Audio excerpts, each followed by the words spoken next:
সাহাবাদেরকে আল্লাহ পাক আসমান থেকে গায়েবে সাহায্য দিয়েছে, আপনিও গায়েবে সাহায্য পাবেন। জোরে চিৎকার করে বলে সুবহানাল্লাহ। সাহাবারা যেইভাবে দুনিয়াতে থাকা অবস্থায় জান্নাতের সুসংবাদ পেয়েছেন, আপনি যদি সাহাবাদের মতো চলতে পারেন, আপনার জন্য জান্নাতের সুসংবাদ অপেক্ষা করছে। জোরে বলি আল্লাহু আকবার।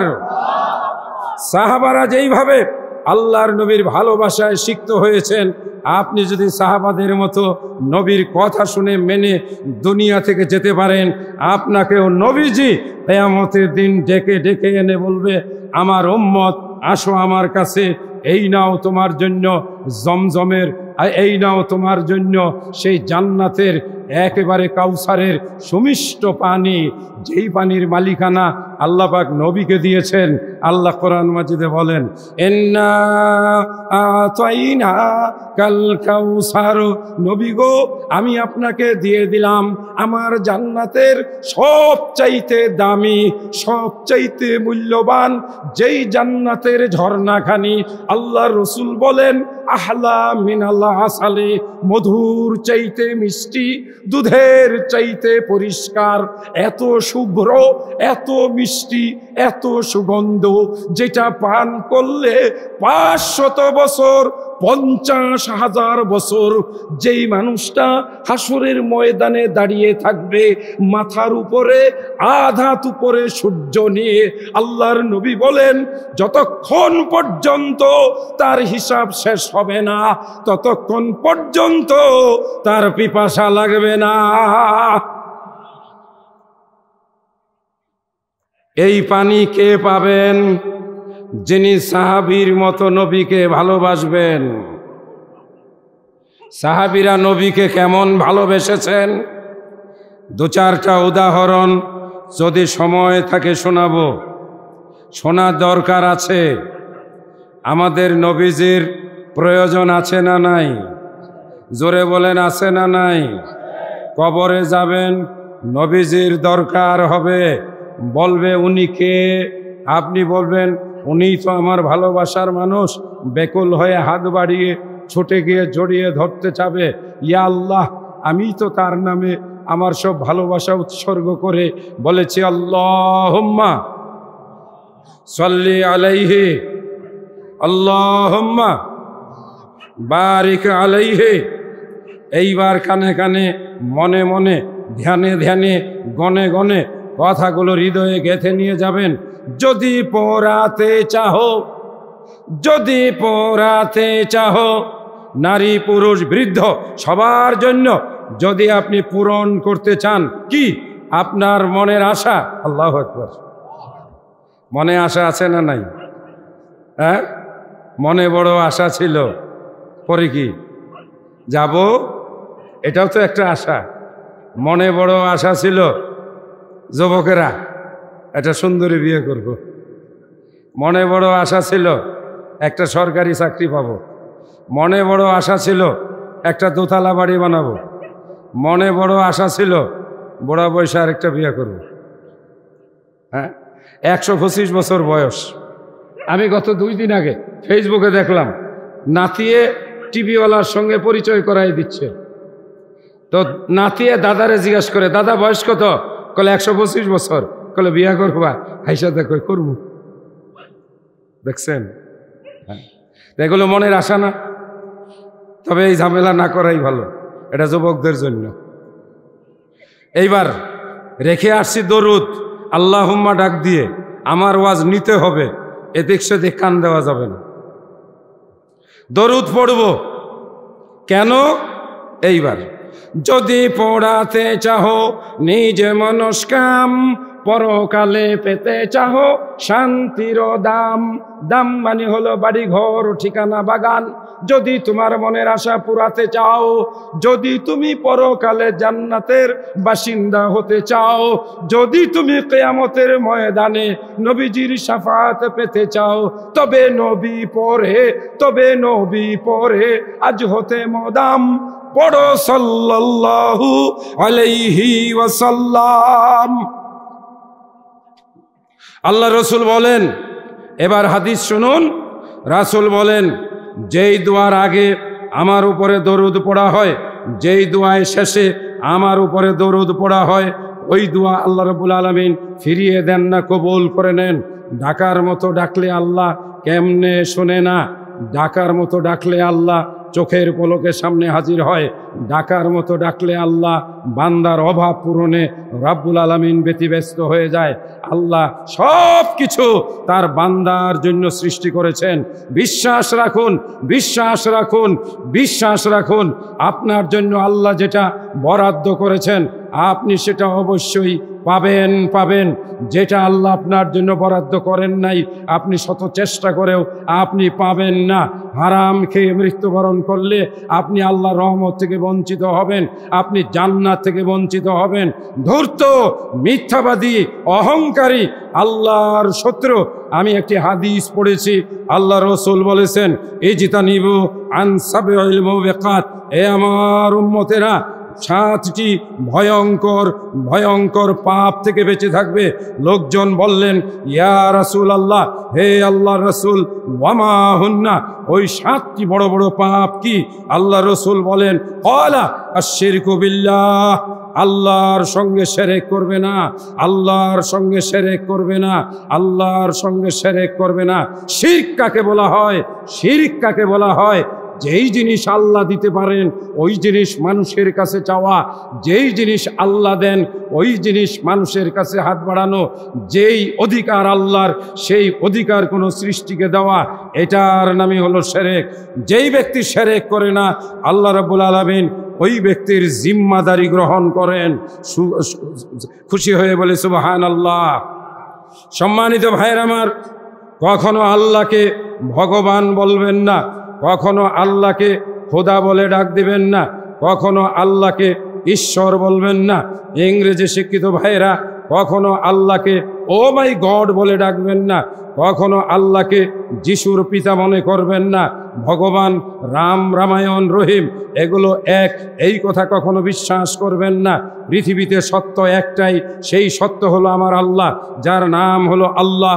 আল্লাহর পরিচয় আল্লাহ দিয়েছেন, আল্লাহু লা ইলাহা ইল্লা হুয়াল হাইয়ুল কাইয়্যুম লা তাখুযুহু সিনাতুন ওয়ালা নাওম।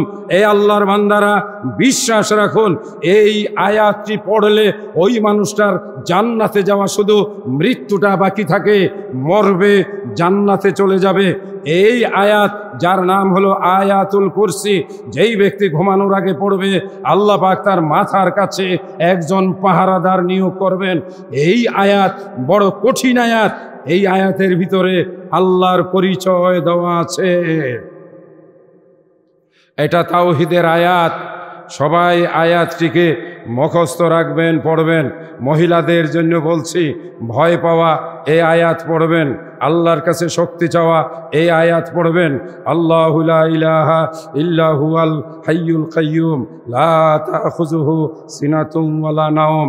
কথা বলতেছিলাম দরুদের উপরে। সম্মানিত ভাইয়ের আমার, আল্লাহ রসুল বলেন জুমার দিনে দরুদ পাঠ করলে আল্লাহ পাক ওই ব্যক্তিকে মাফ করেন। বেশি বেশি দরুদ পড়লে নবীর শাফাতের হকদার হওয়া যায়। এক ব্যক্তি এসে বললেন, ইয়া রাসূলুল্লাহ, আমি দিন রাত 24 ঘন্টার ভিতরে 3 ভাগের 1 ভাগ সময় আমি আপনার উপরে দরুদ পড়ব। আল্লাহ রসুল বললেন, ইনশিতা, তুমি যদি দরুদ পড়তে চাও পড়ো। লোকটা ফিরে এসে বললেন, ইয়া রাসূলুল্লাহ, আমি আপনার উপরে অর্ধেক দিন দরুদ পড়ব। আল্লাহ রসুল বললেন, ইনশিতা ফাসাল্লি, যদি তোমার মন চায় তুমি আমার উপরে দরুদ পড়ো। লোকটা বললেন, ইয়া রাসূলুল্লাহ, আমি দিন রাত 24 ঘন্টা আপনার উপরে দরুদ পড়ব। আল্লাহ রসুল বললেন, তুমি আমার সঙ্গে জান্নাতে থাকার হকদার হয়ে গেলে। সম্মানিত যুবকেরা, তোমার মনের আকাঙ্ক্ষা পূরণ করতে চাইলে আঙ্গুলে গনে গনে সংক্ষিপ্ত যে দরুদগুলো আছে এগুলো মাঝে মাঝে পড়বে। আল্লাহুম্মা সাল্লি আলাইহি, আল্লাহুম্মা বারিক আলাইহি, আল্লাহুম্মা সাল্লিম আলাইহি। এই দরুদটিও পড়া যায়। আল্লাহ সাল্লাল্লাহু আলাইহি ওয়াসাল্লাম। সময় পেলে পড়বেন আল্লাহুম্মা সাল্লি আলা মুহাম্মদ ওয়া আলা আলি মুহাম্মদ কামা সাল্লাইতা আলা ইব্রাহিম। জীবিকায় বরকত হবে, আপনার সংসারে আল্লাহ রহমত আসবে। রাসূল বলেছেন, লা ইউমিনু আহাদুকুম হাত্তা আকুনা আহাব্বা ইলাইহি মিন ওয়ালিদিহি ওয়া ওয়ালাদিহি ওয়ান নাসি আজমাইন। আল্লাহ রসুলের সাহাবা সংবাদ পেলেন যুদ্ধের ময়দানে মানুষ ছুটে চলছে, বাড়ির পাশ দিয়ে পায়ের আওয়াজ শোনা যায়।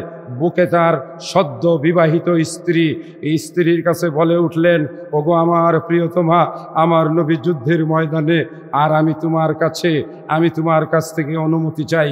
যেমন স্ত্রী তেমন স্বামী, যেমন স্বামী তেমন স্ত্রী, দুইজন ভালোবাসে নবীকে তাদের জীবনের চাইতে বেশি। স্ত্রী তার স্বামীকে ছেড়ে দিয়ে বললেন, যাও, এই নাও তরবারি, আমার নবীর সামনে দাঁড়িয়ে তুমি যুদ্ধ করবে। যুদ্ধের ময়দানে চলে আসলেন এক যুবক, যার হাতে লাগানো মেহেন্দি, যার গায়ে এখনো সুগন্ধি, যার চোখে লাগানো আছে সুরমা, যে তার সদ্য বিবাহিতা স্ত্রীকে রেখে ছুটে এসেছে। যুবক, কাকে তুমি মেসেজ পাঠাও? কাকে তুমি বলো আই লাভ ইউ? কার জন্য তুমি টাকা ফ্লাক্সি করো?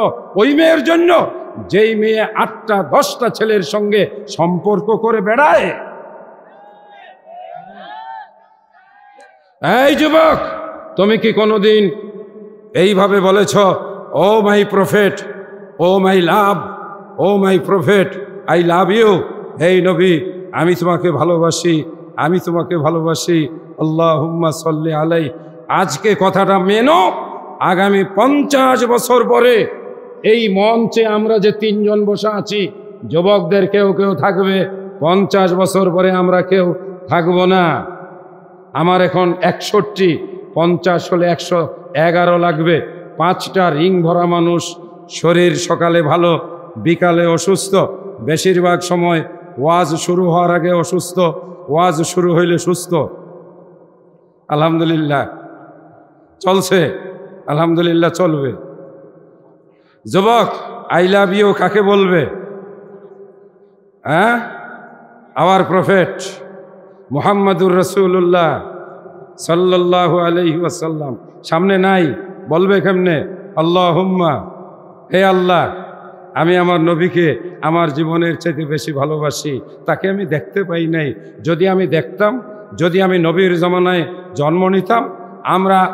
আমরা 19শে জুলাই রংপুরের বেগম রোকেয়া ইউনিভার্সিটির ওই সেই যুবক আবু সাইদকে দেখেছি স্বৈরাচারের বিরুদ্ধে 2 হাত প্রসারিত করে বুক পেতে দিতে।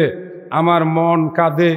বাংলার আজকের এই বগুড়ার 8 মূলের ময়দানে বসে 1400 বছর আগে যদি আমি আহমদুল্লাহ এই পৃথিবীতে আসতাম, মক্কার কোনো ধুলায় ধূসরিত ভাঙ্গা কোনো খেজুর পাতার ঘরে বালুর মধ্যে যদি জন্ম হতো, আর যদি শুনতাম মরুর বুকে আমেনার দুলাল নবী মুহাম্মদুর রাসূলুল্লাহর আগমন, সেখানে গিয়ে যদি আমি তার সামনে পড়তে পারতাম, আশহাদু আল্লা ইলাহা ইল্লাল্লাহ ওয়া আশহাদু আন্না মুহাম্মাদার রাসূলুল্লাহ। তারপরে নবীজি ডাক দিয়ে বলতেন, আহমদুল্লাহ, বদরের যুদ্ধে যেতে হবে, উহুদের যুদ্ধে যেতে হবে। দৌড়িয়ে বেরিয়ে যেতাম। তীরগুলো ছুটে আসছে, যেই তালহা রাদিয়াল্লাহু তাআলা আনহু আল্লাহর নবীর জন্য বুক পেতে দাঁড়িয়ে গিয়েছিলেন, এইভাবে তীর আসছে, বুকে বিদ্ধ হচ্ছে, টান দিয়ে ছিঁড়ে ফেলে দিয়ে দূরে নিক্ষেপ করছে, ফিনকি দিয়ে বের হচ্ছে। শত্রুরা তরবারি নিয়ে তার উপর ঝাঁপিয়ে পড়ছে। তরবারির আঘাত দিয়েছিল এই কাঁধের মধ্যে, যেটা পরবর্তী সময় এত বড় গর্ত হয়েছিল। তালহার নাতিরা এখানে খেলা করত, ছোট ছোট বাচ্চারা এই কাঁধের গর্তের মধ্যে হাত দিয়ে নাড়াচাড়া করত। আল্লাহ রসুল বলতেন, দুনিয়ার বুকে কোনো জান্নাতি মানুষ মাটির উপরে হাঁটছে, কেউ যদি সেই জান্নাতি মানুষ দেখতে চাও তাহলে তালহাকে দেখো, যার শরীরে ওই যুদ্ধে তার শরীরে 70টির উপরে আঘাত লেগেছিল। আমি 1400 বছর পরে আহমদুল্লাহ নামে নবীর এক উম্মত এই গল্প শুধু শোনাচ্ছি। নবীর জন্য এক বদনা পানি নিয়ে অজুর পানি সামনে এগিয়ে দিতে পারে নাই, যেভাবে এগিয়ে দিয়েছিলেন রাবিয়া বিন কাব আল আসলামি। ফজরের নামাজের আজান হলো, রাবিয়া দরজার সামনে শোয়া। আল্লাহ রসুল দরজা খুললেন, রাসূল দরজা খুলে দেখেন কে যেন জড়সড় হয়ে শুয়ে আছে। আল্লাহ রসুল আরবিতে জিজ্ঞাসা করলেন, মানান্তা, কে কে? রাবিয়া ঘুম থেকে জেগে উঠল, ইয়া রাসূল আল্লাহ, আমি রাবিয়া, আমি আপনার দরজায়। আল্লাহ রসুল জিজ্ঞেস করেন, এখানে শুয়ে আছো কেন? রাবিয়ার উত্তর, ইয়া রাসূল আল্লাহ, মন যে মানে না ওই মদিনার মসজিদে আমি ঘুমাবো, আর শত্রু যদি রাত্রে আপনাকে হামলা করে দরজার পাশে, তাই তো আমি নিজে চুপে চুপে শুয়ে আছি, কেউ যেন আপনাকে হামলা করতে না পারে। আল্লাহ রসুল একটা হাসি দিয়ে বলেন, রবিয়া, তুমি কি জানো না আমাকে স্বয়ং আল্লাহ পাক স্পেশাল ফোর্স দিয়ে আমাকে রাতে পাহারা দেয়, কেউ আমার ক্ষতি করতে পারবে না। রবিয়া বলেন, ইয়া রাসূল আল্লাহ, আমি জানি আল্লাহ আপনাকে বাঁচাবে, ইয়া আসিমুকা মিনান নাস, আল্লাহ আপনাকে মানুষের হাত থেকে রক্ষা করবেন, তবে আমি যে আপনার জন্য ভালোবাসায় পাগল, ইয়া রাসূল আল্লাহ, আমি যে আপনাকে ভালোবাসি, আমি ঘুমাতে পারি না, আমার মনের ভিতরে শুধু জেগে উঠে, না জানি কেউ রাতের বেলায় নবীর ঘরে ঢুকে পড়ে তাকে আঘাত করে, আমি তাই ছুটে এসে আপনার দরজার সামনে শুয়ে থাকি। আল্লাহর রসুল বের হলেন, আল্লাহর নবীকে লক্ষ্য করে রবিয়া বলে, ইয়া রাসূল আল্লাহ, আপনার মেসওয়াক করার জন্য আমি একখানা ডাল ভেঙ্গে রেখে দিয়েছি, ইয়া রাসূল আল্লাহ, আপনি ডালখানা নেন। আল্লাহর রসুলকে লক্ষ্য করে বলে, ইয়া রাসূল আল্লাহ, আমি আপনার ইস্তেঞ্জার জন্য 3খানা পাথর রেখে দিয়েছি, আপনার ওযুর জন্য আমি একটু পানি রেখে দিয়েছি। আল্লাহ রসুল এই সব এমন ভালোবাসা দেখে রবিয়াকে কাছে টেনে বলে, রবিয়া রে, আমাকে তুমি এত ভালোবাসো, বলো আমার কাছে তুমি কি চাও? আমি আল্লাহর কাছে বলে আমি তোমার জন্য তার ব্যবস্থা করে দেব। সাহাবীর মতো যদি নবীকে ভালোবাসতে পারেন, নবী আপনাকে ফেলে একা জান্নাতে যাবে না। বক্তৃতার আগে শুরুর দিকে বলেছিলাম, 2-1টা উদাহরণ। সম্মানিত দিনী ভাইয়েরা, লম্বা আলোচনা করার সুযোগ হয়তো পাবো না, হ্যাঁ, আর কিছু কথা বলবো শিরকের উপরে, নামাজের উপরে, মহিলাদের উপরে, তাওহীদের উপরে আলোচনা চলছে। তাওহীদ, একজন মুসলমানকে যদি জবাই করে দেওয়া হয়, একজন মুসলমানকে যদি আগুনে নিক্ষেপ করে দেওয়া হয়, আমি আপনাদের সামনে আল্লাহর নবীর হাদিসটি শোনাচ্ছি। আন মুআজ ইবনে জাবালিন রাদিয়াল্লাহু তাআলা আনহু, যখন আমি হাদিস পড়ব তখন আপনি কেঁদে ফেলবেন, যখন আমি হাদিস বলবো আপনার শরীরে পশম যেন দাঁড়িয়ে যায়, যখন আমি হাদিস পড়ব তখন আপনি মনে মনে ভাববেন আমি নবীর মুখের কথাগুলো ডাইরেক্ট যেন বাংলার জমিনে বসে মদিনা থেকে শুনতে পাচ্ছি, আপনার গা যেন শিউরে ওঠে, ভালোবাসায় যেন আপনার হৃদয় আপ্লুত হয়ে যায়। আবার চলুন হাদিসে যাই, আবার মনোযোগী হব। আন মুআজ ইবনে জাবালিন রাদিয়াল্লাহু তাআলা আনহু ক্বালা আওসানি রাসূলুল্লাহ সাল্লাল্লাহু আলাইহি ওয়াসাল্লাম, আল্লাহর নবী আমাকে উপদেশ দিলেন, বিআশারি কালিমাতিন, 10টা বিষয়ে। আল্লাহর নবী মুআজ ইবনে জাবালকে 10টা বিষয়ে উপদেশ দিলেন, ওসিয়ত করলেন। 1, ক্বালা লা তুশরিক বিল্লাহি শাইআ, হে মুআজ, লা তুশরিক বিল্লাহি শাইআ, কখনো তুমি আল্লাহর সঙ্গে শিরক করবে না। ওয়া ইন কুতিলতা আও হুররিকতা, যদি তোমাকে জবাই করে দেওয়া হয়, যদি তোমাকে আগুনে জ্বালিয়ে দেওয়া হয়। আল্লাহু আকবার। মুআজকে আল্লাহর নবী বলছেন, মুআজ, তোমাকে যদি জবাই করা হয়, তোমাকে যদি আগুনে জ্বালিয়ে দেওয়া হয়, তারপরেও তুমি শিরক করবে না। আজকের এই বিশাল ময়দানে আমি আল্লাহর নবীর এই হাদিস শুনিয়ে আপনাদেরকেও বলে যাচ্ছি, যদি মৃত্যুদণ্ডও হয়, যদি আপনাকে আমাকে কোনো কারণে শুলিতেও চড়ানো হয়, বেঁচে থাকতে কখনো শিরিক করব না। জোরে আওয়াজ করে বলুন, বেঁচে থাকতে কখনো শিরিক করব না।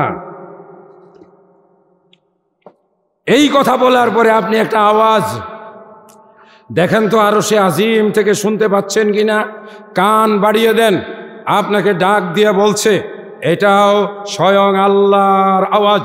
ইয়া ইবনা আদম, আমার ডায়েরিতে লেখা আছে, বর্ণনা করেছেন আনাস রাদিয়াল্লাহু তাআলা আনহু, বলে ওঠে সুবহানাল্লাহ, ইয়া ইবনা আদম, হে আদমের সন্তান, ইয়া ইবনা আদম, হে আদমের সন্তান, আটমূল ময়দানে যারা বসে আছো, ইন্নাকা ইন্নাকা লাউ আতাইতানি বিকুরাবিল আরজি খাতায়া, তুমি যদি আমার কাছে এক আসমান ভরা, জমিন ভরা, এই শূন্য জায়গা ভরা এত গুনাহ নিয়েও যদি কিয়ামতের ময়দানে আমার সামনে হাজির হও, সুম্মা লাকিতানি লা তুশরিকু বি শাইআ, তুমি কোনো শিরক গুনাহ করো নাই, এমত অবস্থায় এতগুলো গুনাহ নিয়ে তুমি আমার সামনে যদি উপস্থিত হও, হে আদম সন্তান, শুনে রাখো, শুনে রাখো, আমি আল্লাহ তোমার সামনে এর চাইতে ডবল রহমত নিয়ে তোমার সামনে হাজির হব এবং আমি তোমাকে মাফ করে দেব।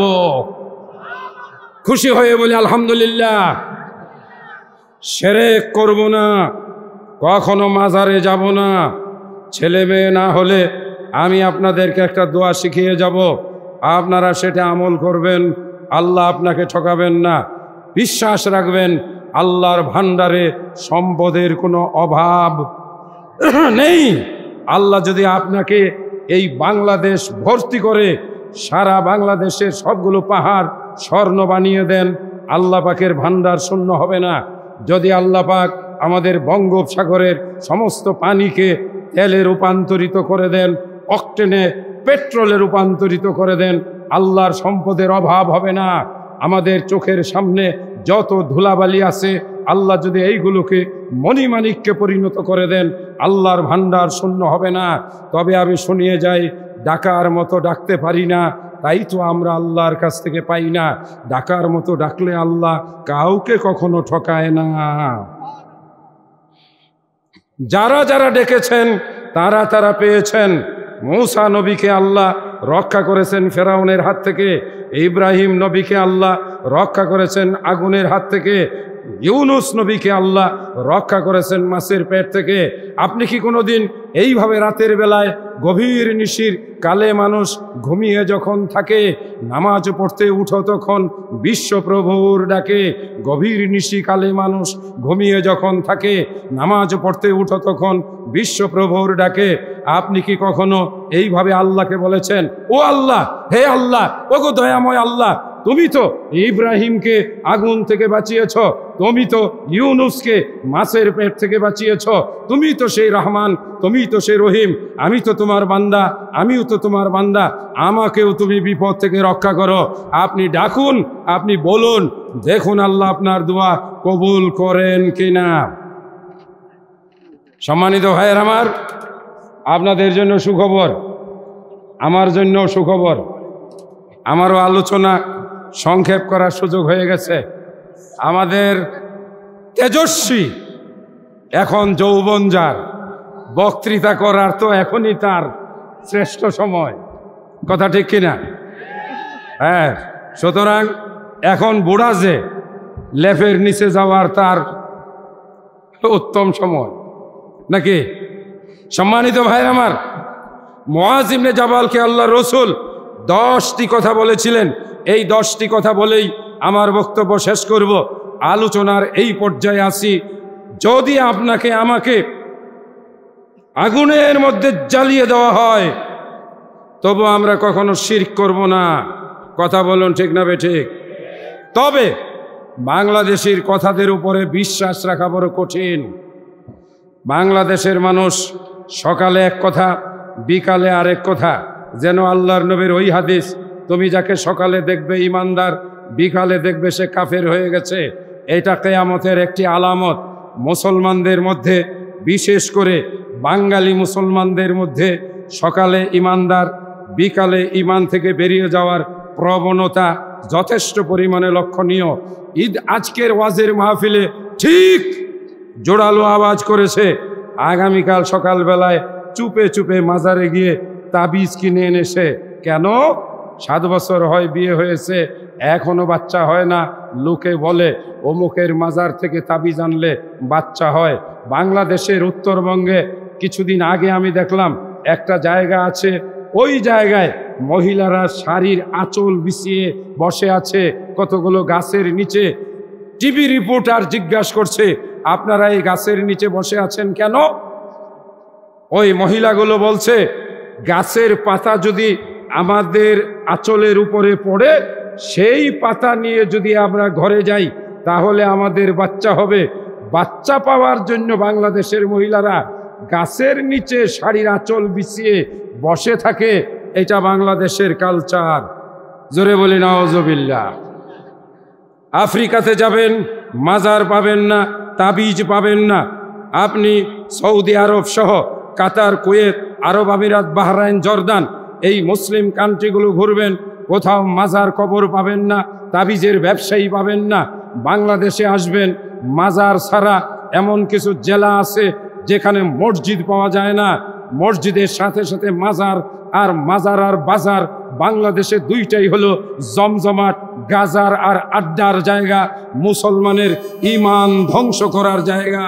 সম্মানিত দিনী ভাইরা, আমরা বহুবার আপনাদেরকে সতর্ক করেছি, সাবধান করেছি, আমরা আমাদের দায়িত্ব পালন করেছি। কিয়ামতের দিন আমি আহমদুল্লাহকে যদি আল্লাহ জিজ্ঞেস করেন শিরক সম্পর্কে মানুষকে বলেছো কিনা, ডক্টর মুজাফফরকে যদি জিজ্ঞেস করেন শিরক সম্পর্কে মানুষকে বলেছো কিনা, আমরা নির্দ্বিধায় বলবো আমরা সতর্ক করেছি, আমরা সাবধান করেছি। হিন্দুদের পূজা হিন্দুদের জন্য, মুসলমান সেখানে যাবে না। হিন্দুদের লাড্ডু হিন্দুদের জন্য, প্রাসাদ হিসাবে কোনো ভদ্রলোক অতিথি সেজে অথবা কোনো নেতা সেখানে গিয়ে সেই লাড্ডু খাবে না। লাড্ডু খেলে তার ঈমান থাকবে না। হিন্দুদের মূর্তি দেখে কোনো মুসলমান প্রশংসা করবে না। এবারের মূর্তিগুলো খুব সুন্দর হয়েছে, এবারের মূর্তিগুলো দেখতে খুবই চমৎকার, এবারের পূজার আয়োজন খুবই ভালো হয়েছে। আপনি বেঈমান হয়ে মৃত্যুবরণ করবেন। আমার আল্লাহর সঙ্গে যারা শিরক করে আপনি তাদের পূজার প্রশংসা করেন। হিন্দুরা যা খুশি তারা তাদের ধর্ম পালন করবে, মুসলমান তার কাছে যাবে না। দুর্ভাগ্য, বাংলাদেশের মুসলমানদের ওয়াজের মাহফিলের সামনে মোটা বাঁশ বাঁধা হয় নাই, ছোট্ট একটা রশি বাঁধা হয়েছে। হিন্দুর পূজায় এই রকম মোটা মোটা 3টা করে বাঁশ বাঁধা হয়, তারপরেও মোটা তাজা যুবকের মতো কয়েকজন পাহারাদার থাকে। এটা ছোটকালের কথা। একদিন এরকম দেখে এক হিন্দু পরিচিত বন্ধুকে বলেছিলাম, পূজার মধ্যে তোমরা বাঁশ বাঁধো কেন? তার জবাব ছিল, আমাদের হিন্দুদের জন্য নয়, তোমাদের মুসলমানদের জন্য, লাড্ডু খাওয়ার জন্য। তোমরা মুসলমানেরা যেদিন আমরা প্রতিমা বিসর্জন দেই, শ্রাদ্ধ করে 40 দিন পরে অথবা ভিক্ষা করে, হাতে ঝাড়ু নিয়ে ঘুরে ঘুরে বাড়ি থেকে ভিক্ষা করে সাদা ধুতি কাপড় পরে তারা তাদের বাবার আত্মার শান্তির জন্য শ্রাদ্ধ করে। মুসলমানেরা এটাও চালু করেছে, এটাও খাওয়ার জন্য আমরা মুসলমানেরা ঝাঁপিয়ে পড়ি। শিরক তো আমাদের রন্ধ্রে রন্ধ্রে, বাজারে শিরক, ঘরে শিরক, মহিলাদের মধ্যে সবচাইতে বেশি শিরক। আপনি হাসি দিলেন, আপনার স্ত্রী বলে উঠলো, কে যেন নাম নিচ্ছে, আপনার স্ত্রী জেনে ফেলছে, ভবিষ্যৎ জানে। আপনি খাইতে বসেছেন, আপনার নাক দিয়ে ভাত উঠে গেছে, আপনি হাঁচি দিয়েছেন, এটা স্বাভাবিক ব্যাপার। কথা বলতেছিলেন, এক ব্যক্তি ঢুকে বলল, আপনি ফতোয়া দিয়ে দিলেন, আরে আপনি অনেক দিন পর্যন্ত বাঁচবেন, আপনার হায়াত আছে, আপনি হায়াতের মালিক। আপনি আজ চিরুনি দিয়ে মাথা আশ্রয়িতেছিলেন, হাত থেকে হঠাৎ করে চিরুনি পড়ে গেল, আর বউয়ের শাশুড়ি বলল, বৌমা সর্বনাশ করে ফেলেছ, হাত থেকে চিরুনি পড়লে তো স্বামীর আয়ু কমে যায়। ফালাই লোকে হায়াত কমলো কার? রাতের বেলায় এক ভদ্রলোক বিপদে পড়েছে, স্ত্রীকে নিয়ে তার হাসপাতালে যেতে হবে। বললেন, আমাকে 5 টাকা দাও। আপনি বললেন, ভাইজান আমি রাত্রে কাউকে টাকা দেই না। ঘাড় চুলকাইয়ে বলছেন, হ্যাঁ আমি রাত্রে টাকা দিব, আমার টাকার আয় কমে যাবে। আপনি দোকান খুলেছেন, সকালবেলায় সাইদের কাস্টমার, আপনি 10 টাকা বাকি, আপনি বলবেন, না না আমার সাইদের কাস্টমারকে বাকি দেওয়া যাবে না। হিন্দুরা তাদের সেই ব্যবসা প্রতিষ্ঠানে ধূপ জ্বালায়, তাদের মূর্তির সামনে ধোয়া দেয়, আপনিও তাদের দেখা দেখি আপনার দোকানে আগরবাতি জ্বালান, ধোয়া দেন, পানি ছিটান। হাজারো শিরক, শিরকে শিরকে বাংলার মুসলমানেরা একেবারে সাগরে ডুবন্ত হয়ে আছে। কথাগুলো স্বল্প সময়ে বলে শেষ করার মতো নয়, শুধু আমি এইটুকুই সাবধান করে গেলাম, শিরক থেকে দূরে থাকবেন। 2 নাম্বার, বেদাত এবং বেদাত। বগুড়াবাসীদেরকে আমি দ্ব্যর্থহীন কণ্ঠে বলে যাই, আল্লাহ রসুল যা করেন নাই আপনার যুক্তি দিয়ে সেটা করার কোনো সুযোগ নাই। একটি ঘটনা আমি আপনাদের শোনাবো। ইমাম ইবনে তাইমিয়া বিশ্লেষণ করেছেন, এক যুবক ছেলে বাবার সঙ্গে বাহাদুরি দেখিয়ে বলল, আমি পাহাড়ে উঠে যাব, আমাকে ইয়াসিমুনিল জিবাল, পাহাড় বাঁচাবে। পাহাড় পর্যন্ত কোনোদিন পানি ওঠে না। জ্ঞান খাটিয়ে বুদ্ধি খাটিয়ে পাহাড়ের আশ্রয়ে সে প্রার্থনা করল। আল্লাহ ওই যুবকের বাবার কাছে ওহী প্রেরণ করলেন, লা আসিমাল ইয়াউমা মিন আমরিল্লাহ, আজকে আল্লাহর হুকুম থেকে, আল্লাহর নির্দেশ ছাড়া কেউ বাঁচবে না, এটাই চূড়ান্ত, এটা আমি তোমাকে ওহী করলাম। অতএব একজন যুক্তিতে অটল আর একজন দলিলে বিশ্বাসী। দলিলে বিশ্বাসী বাবা নূহ নবী তার পুত্র কেনানকে ডেকে বলল, বাবা চলে আসো, চলে আসো। যুবক অহংকার করে বলল, আমি তোমার নৌকায় যাব না, পাহাড় আমাকে বাঁচাবে। অতএব একজনের যুক্তি আর একজনের দলিল মিলিয়ে হলো তার পরিণতি ফলাফল। ফলাফল একটা প্রচণ্ড ধাক্কায় পাহাড়টা ধসে গেল, যুবকটা পানিতে ডুবে গেল। বাবার মায়া মমতা সুলভ হৃদয় দিয়ে ডাক দিল, আমার সন্তান, আমার পরিবার। আল্লাহ নিষেধ করলেন, নো, যে আল্লাহর আদেশ অমান্য করে সে কখনো তোমার পরিবার হতে পারে না। শুনিয়ে গেলাম যুক্তি দিয়ে নয়। নূহ নবীর পুত্র যুক্তি দিয়েছিল পাহাড়ে উঠবে, পাহাড়ের উপরে পানি উঠবে না। আমাদের দেশে আলেমরা যুক্তি দেয়, নবীর কথা যা করতে নবী বলেছেন তার ব্যতিক্রম বলে। এক, আল্লাহর নবী বলেছেন, আল্লাহর নবী বলেছেন তুমি ইশার নামাজকে বিলম্ব করে পড়ো।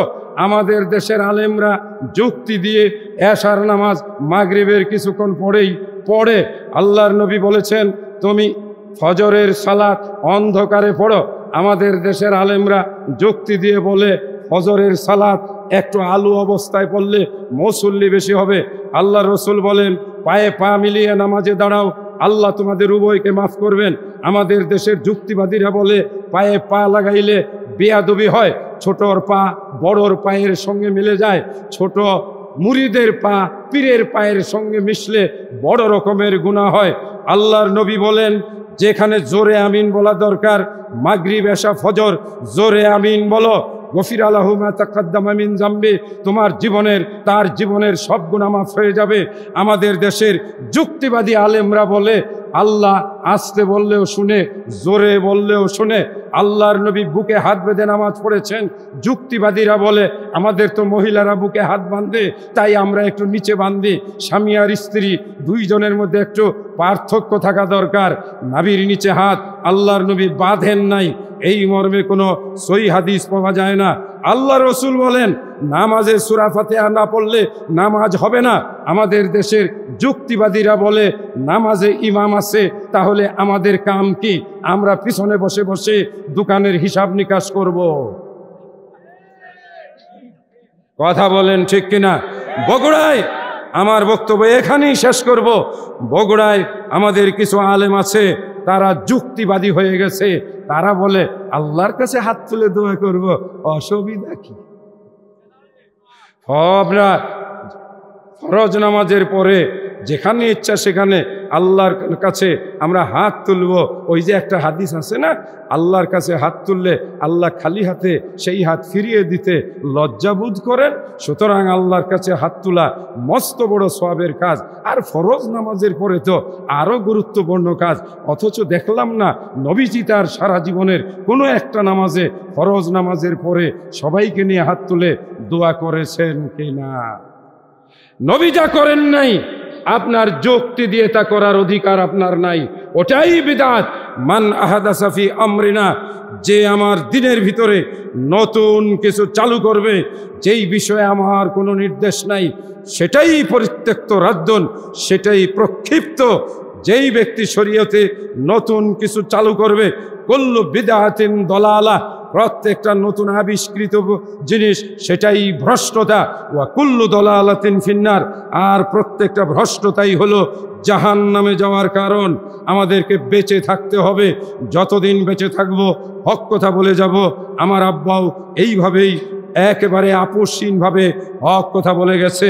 এবার আলোচনার শেষ কথা, সাহাবীদের মতো করেই রাসূলের কথা মেনে চলবো। কথা বলেন ঠিক না বেঠিক? রাসূল যা করেন নাই সাহাবীরা যুক্তি খাটাইয়া করছেন? রাসূল যা নিষেধ করেছেন সাহাবীরা সেটা কি বানাইয়া বানাইয়া করেছেন? না। এই জন্যই আমাদেরকে বলা হয় সালাফি, এই জন্যই আমাদেরকে বলা হয় আহলুল হাদিস। আল্লাহ আমাদেরকে কবুল করুন, আল্লাহ আমাদেরকে কবুল করুন। একটা লাশ খুঁজে পাওয়া যাচ্ছিল না, একটা লাশ খুঁজে পাওয়া যাচ্ছিল না। আল্লাহ রসুল বললেন, দেখো তো লাশটা কোথায়, ওকে তো খুঁজে পাওয়া যাচ্ছে না।